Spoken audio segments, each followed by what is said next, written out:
Hello guys, may buntag. Naggisa ako ng kalabasa guys.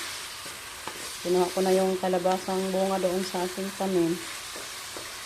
Gusto na din yung kalabasa guys. Hindi na lang natin gataan kasi ginamit na kahapon yung nakita kong lubi. Isa raman nakuha ko guys. Hanap-hanap ako doon sa kalubihan ng tiyahin ko. Doon malapit sa bahay nila Ricky. Isa lang yung nakita kong nahulog. Kaya yan.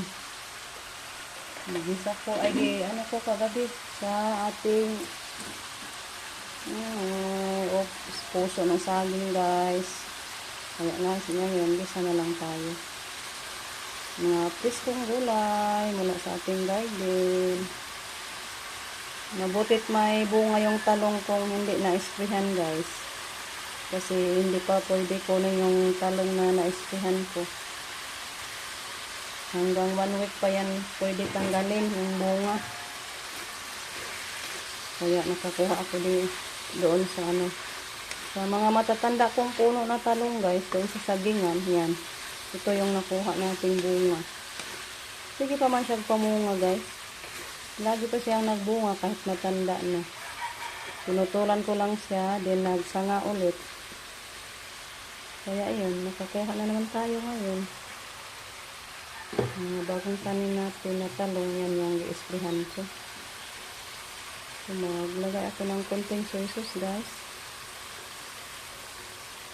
Hindi lang natin damihan.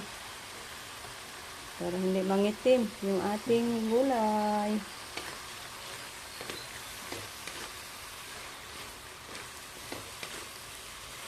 May din.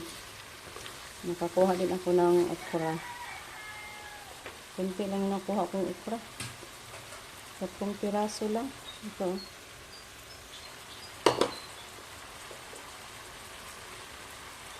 3 piraso lang yung ating okra. Lagyan natin ng paminta para humot-humot guys. Makabigay bango yung ating paminta na durog.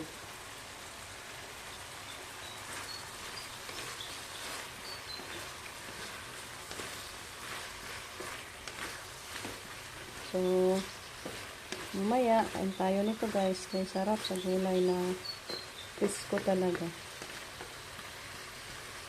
Ayan. Nakaluto na din si Justin dito na guys. Ang tawag nito. Udong miswa with sardines. Yan. Pinabili pa to sa atin ni Ma'am Yuli. Thank you so much, Ma'am Yuli. Dami pa yung sardinas namin, Ma'am. So, parisan natin yung sabaw natin. Itong ating ginisang gulay. So, takpan natin guys para maluto. Ayan guys, sinahogan ko ng alubati para maging masarap din yung ating gulay. May green leafy.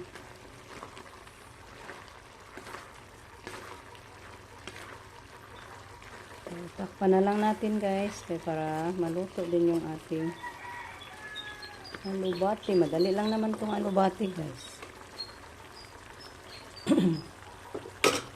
So, magsukad na lang ako ng kanin para pagbalik ko, luto na to. Hello guys, good morning. Ayan tayo patungo sa bayan guys. Pero dadaan muna tayo magpa-change oil sa motor ni Jericho dito sa pinagkukunan natin. So, ayan, malapit na tayo guys. Pasok muna tayo dito sa Yamaha. Sa center shop nila. Dito tayo magpa-change oil.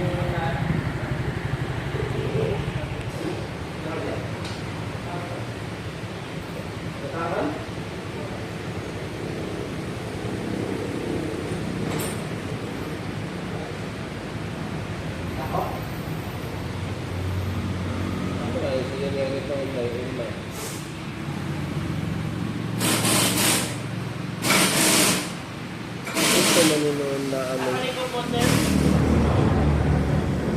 Tapos na guys, punta muna kami sa Buhiko office. Magbayad kami sa ating kuryente. Guys, tapos na tayo nagbayad. Punta mo naman tayo sa bayan guys.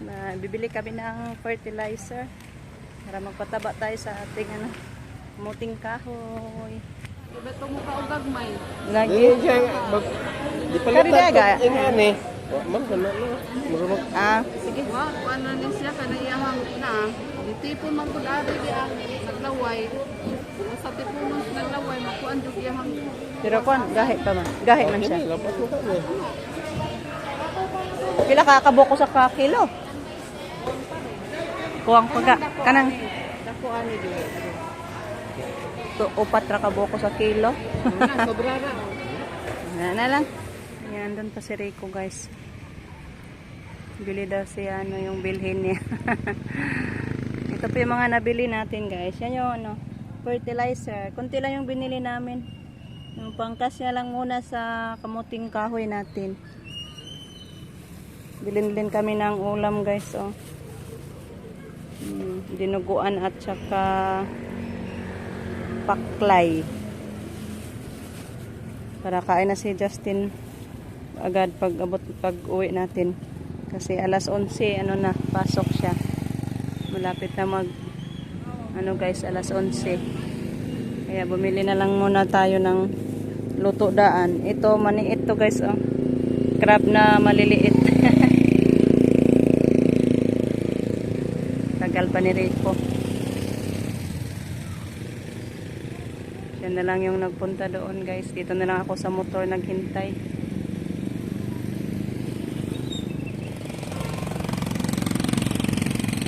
Dali na.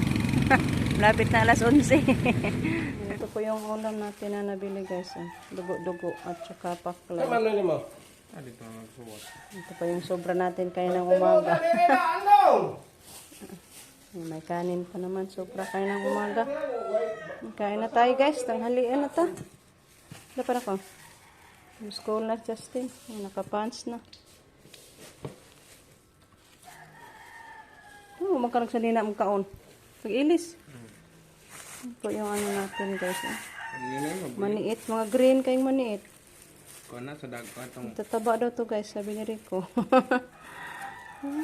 iwang mga green. Saging yun daw na. Bumili din ako ng guys. Sukan, mayonnaise. Bili ako ng mayonnaise kasi ko yung pipino natin doon. I-trending. Trending salad na cucumber. Ayan, sabon natin sa mukha.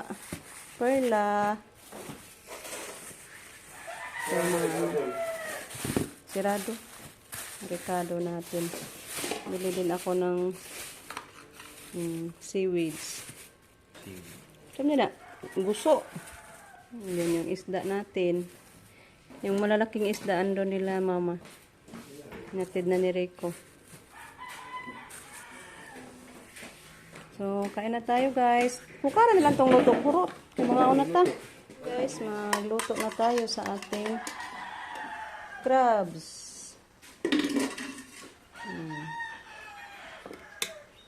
Yan natin ang asin guys.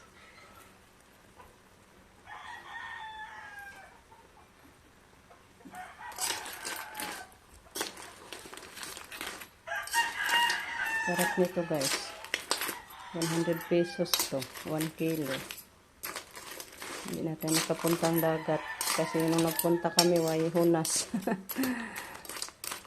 Kailan na naman yung next na low tide para makamuha na naman tayo. Then lagyan ko ng guys, mantika. Then takpan natin. Guys, luto na yung ating crab. Nami guys, buyag. So ngayon, magprito tayo guys.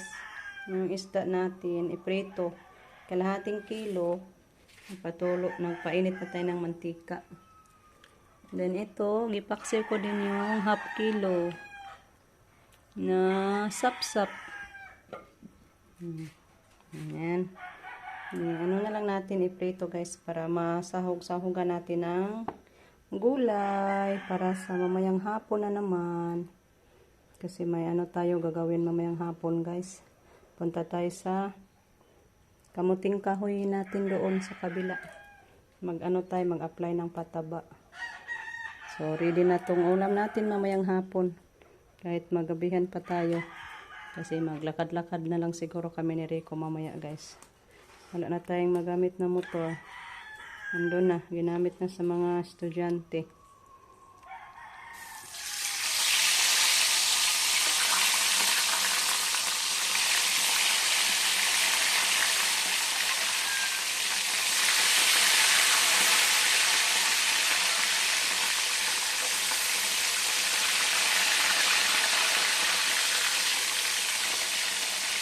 Dito natin yung mga medyo malalaki. Ito nga raman yung kudlis kilo.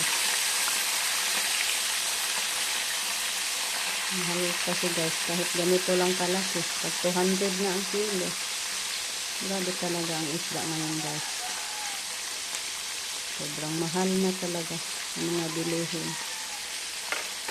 Mabuti pa to guys, 100 ang kilo. Dumi-dumi din naman yung 100 oh.